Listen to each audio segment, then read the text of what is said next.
مين؟ انا يا حاج. الباب مش راضي يتفتح. استنى، ده انا قافل عليك من بره يا حاج، نسيت. استنى والنبي يا حاج. وانت ما تكفي اللي هو بيتك ولا بيت؟ ما نسيت، معلش. والنبي يا حاج عايز بطاطسيتين كده. بطاطسيتين؟ ده ثواني. ماشي يا حاج، اتفضل.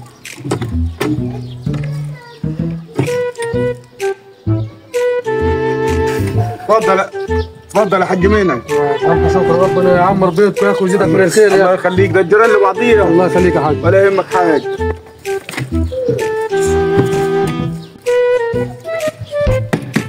مين؟ انا يا حاج. اتفضل يا حاج. النبي يا حاج ما لقيش عندك طماطميتين. طماطميتين؟ حاضر. نعم. حاضر يا حاج.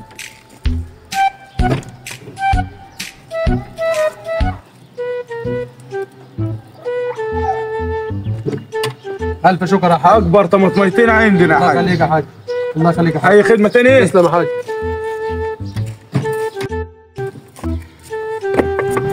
مين؟ انا مين؟ انا هنا اهو. امورني يا حبيبي. عايزين بصلتين. انت ابن مين؟ ابن الحاج منى. الحاج منى كان هنا من شويه وخد طماطميتين وبطاطسيتين. انتوا طابخين ايه النهارده؟ عشان التقلية تكمل بقى. تجليه؟ حاضر.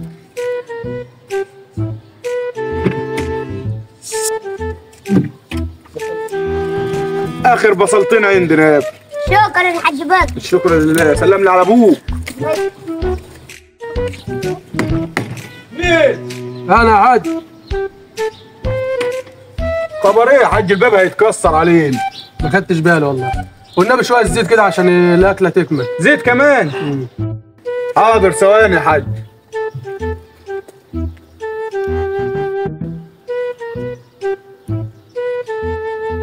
ماشي يا حاج. اتفضل. عارف جمالك انا وديها فين يا حاج؟ الزيت اللي في الجزاز اهو. ماشي، الله يخليك يا حاج.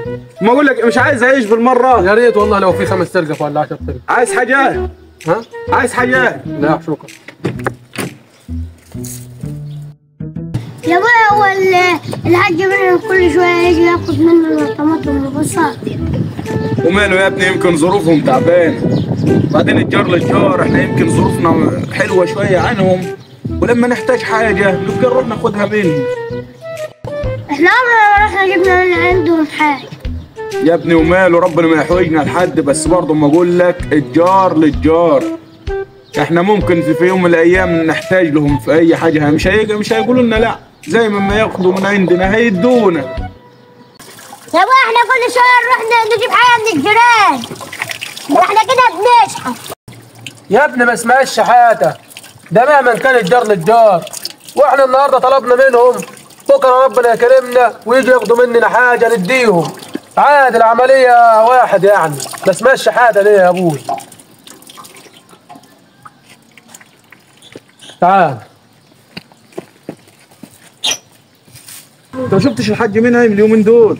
لا مش ظاهره دي اليومين. ولا ابنه؟ لا. اصل اديلهم كام يوم كده ما جوش طلبوا مننا حاجه، اوعى يكونوا حسوا ان هم متجلين علينا ولا حاجه يا ابني. يا ناس ظروفها تعبانه. طب اقول لك، عايزك تروح تقول لهم عايزين شويه ملح. ملح؟ ما احنا عندنا الملح يا ابوي. انا عارف يا ابني، انا عايزك تروح تقول لهم هاتوا ملح عشان تحسسهم ان احنا برضه محتاجين لهم زي ما هم محتاجين لنا. طب واشمعنى الملح؟ الملح ده عشان ارخص حاجه، وتقريبا ان هو الملح ده موجود في كل البيوت، يعني ما بيقطعش من اي بيت، وده حاجه رخيصه يعني اكيد عندهم. مش عارف ابويا اما يقول ليه الملح في البيوت كلها، انا مش عارف. انا اتفضل. ابويا يقول لك هات شويه ملح. ملح؟ ده انا كنت لسه رايح اجيب منكم شويه ملح الواد. احنا طبخنا الاكل والاكل عادم، حتى كنت لسه رايح اجيب لكم شويه ملح الواد. ما عندناش والله ملح هذا. اتفضل. طب عايز حاجه؟ لا لا، وابويا يقول الملح في البيوت كلها، حتى ده راجل فقر ما عندوش حتى شويه ملح.